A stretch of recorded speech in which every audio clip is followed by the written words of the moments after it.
नमस्कार, मी पंजाब डक. आज आहे 16 जून 2026. तर बरेच शेतकऱ्याचे फोन आले आणि म्हटले की हे जे वारं आहे ते हे कधी बंद होईल. तर सर्वप्रथम हे वारं कधी बंद होणार त्याबद्दल अगोदर खुलासा करणार आहे. तर काही ठिकाणी 18 तारखेला वारं बंद होईल, काही ठिकाणी 19 जूनला बंद होईल, काही ठिकाणी 20 जूनला बंद होईल आणि काही ठिकाणी 21 जूनला वारं बंद होईल. जिथं समजा लवकर 19 जूनला झालं तिथं लवकर पाऊस येईल, 20 जूनला झालं त्याच्या 2 दिवसांनी तिथं पाऊस म्हणजे उशीर आहे. पण वारं मात्र 20 जूनपर्यंत बंद होणार आहे म्हणून हा अंदाज लागेचा.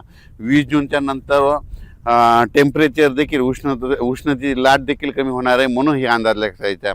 आणि राहिला प्रश्न आता परत शेतकऱ्याचा असा प्रश्न आहे, खरंच दुष्काळ पडणार आहे का? तर सर्व शेतकऱ्याला सर्वप्रथम सांगतो, दुष्काळ हे मनातला काढून टाका. दुष्काळ वगैरे काही पडणार नाही.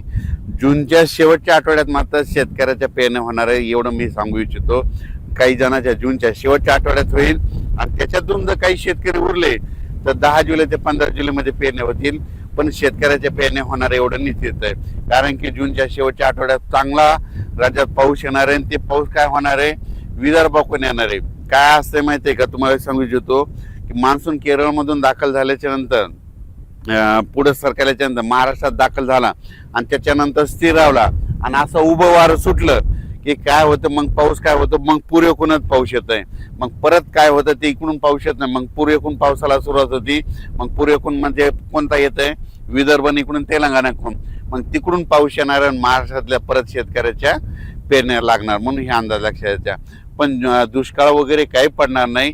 जूनच्या शेवटच्या आठवड्यात मात्र सगळ्याच्या पेरण्या लागतील म्हणून हे अंदाज लक्षात यायचा. पेरणी करताना सर्व शेतकऱ्याला सांगू इच्छितो, सगळ्यांची पेरणी एकदम होणार नाही. काही ठिकाणी 21 जूनला पाऊस पडेल, कुठं 22ला पडेल, कुठं 23ला पडेल, काही भागात 24ला जाईल, कुठं 25ला जाईल, कुठं 26 जूनला पडेल, काही ठिकाणी 27, 28, 29, 30, काही ठिकाणी 1 जुलैला पडेल, कुठं 2 जुलैला. तर काही ठिकाणी 1 जुलै 2 जुलैपर्यंत पाऊस पडेल म्हणून हे लक्षात. पण पेरण्या मात्र सगळ्याच्या सर्व शेतकऱ्याच्या होणार म्हणून हा अंदाज लक्षात. सर्वप्रथम विदर्भातल्या शेतकऱ्याला सांगू इच्छितो, तुमच्या विदर्भामध्ये काय होणार, पूर्व विदर्भ म्हणजे वर्धा, नागपूर, भंडारा, गोंदिया, चंद्रपूर, यवतमाळ, अमरावती ह्या पट्ट्यामध्ये काय होईल, जरा लवकर पाऊस येईल तर तिकडे लवकर पेरण्या सुरू होतील. त्याच्यानंतर पश्चिम विदर्भ, त्याच्यानंतर पश्चिम विदर्भाकडे पाऊस येईल, त्याच्यानंतर मराठवाड्याकडे येईल, त्याच्यानंतर पश्चिम महाराष्ट्राकडे जाईल आणि त्याच्यानंतर उत्तर महाराष्ट्राकडे काय होईल, 23-24 जूनच्या नंतर मग तिकडे देखील चांगला पाऊस पडेल. 23 ते 30 मात्र उत्तर महाराष्ट्राकडे देखील चांगला पाऊस पडेल. मुंबईला देखील चांगला पाऊस पडणार आहे ह्या शेवटच्या आठवड्यात म्हणून मुंबईकरांसाठी आनंदाची बातमी. मुंबईला तर मुसळधार पाऊस पडेल, पुण्याकडे देखील पडेल, कोकणात देखील पडणार आहे. मुंबईला काही ठिकाणी म्हणजे पहिल्याच पाऊस असा पडेल की म्हणजे चांगला मुसळधार अतिवृष्टीसारखा मुंबईला देखील पाऊस पडेल म्हणून हे देखील मुंबईकरांना अंदाज लक्षात यायचा. जूनच्या शेवटच्या आठवड्यात मुंबईला देखील पाऊस राहील, पुण्याला देखील पाहिजे, कोकण घाटमाथ्यावर देखील चांगला पाऊस पडेल. पण पाऊस येणार आहे शेवटच्या आठवड्यात येणार आहे.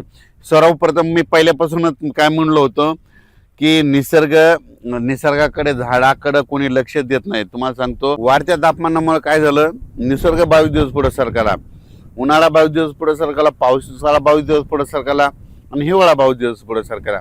दरवर्षी 7 जूनला पाऊस येतो ना, मग त्या 7 जूनमध्ये 22 मिसळा ना, मग किती व्हायले, दरवर्षी 25, 26, 27, 28 जूनला महाराष्ट्रात पेरण्या लागतील म्हणून हे वर्षानुवर्षाचा अंदाज लक्षात घ्या. आता पुढच्या वर्षी 2027ला देखील अशीच परिस्थिती राहणार. 2027ला देखील काय होणार, जूनच्या शेवटच्या आठवड्यातच पेरण्या होणार. 28ला देखील अशीच परिस्थितीवर राहणार, जूनच्या शेवटच्या आठवड्यात पेरण्या होणार. 2029ला देखील जूनच्या शेवटच्या आठवड्यात पेरण्या होणार. म्हणजे वर्षानुवर्ष हे निसर्ग 22 दिवस पुढे सरकले असल्यामुळं हे भविष्यामध्ये असंच राहणार म्हणून या पुढं म्हणतो, निसर्गावर प्रेम का, झाडं लावा. कारण की काय झालं, या वाढत्या तापमानामुळे सगळ्या गोष्टीला ह्या घडत आहेत. ग्लोबल वॉर्मिंग, पृथ्वीचं तापमान वाढत चालल्यामुळे ह्या सगळ्या गोष्टीला आपल्याला सामोरे जावं लागणार आहे. म्हणून भविष्यामध्ये झाडं लावावीच लागतील.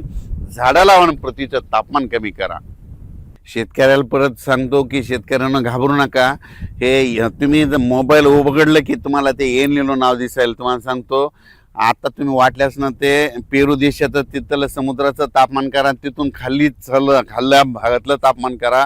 खाल्ल्या भागामध्ये थंडी आणि वर्दी देखील एवढं काही एल-निनो वगैरे काही नाही. तुम्हाला गोष्टी घडत आहेत. आणि तुम्हाला सांगतो पाऊस नाही पडायला लागलं की ते एल निनो लावतात. आता याच्यानंतर तुम्ही बघा 20 तारखेच्या नंतर हे सगळं एल निनो पाऊस सुरू झाला की एल निनो हे सगळं बंद करून टाकतात, की म्हणतात एल निनो हे झाला असं म्हणतात. तुम्हाला सांगतो हे सगळं काही नसतं. दोन समुद्र आहेत भारताला, दोन समुद्र आहेत, अरबी समुद्र, बंगालच्या खाडीचा समुद्र.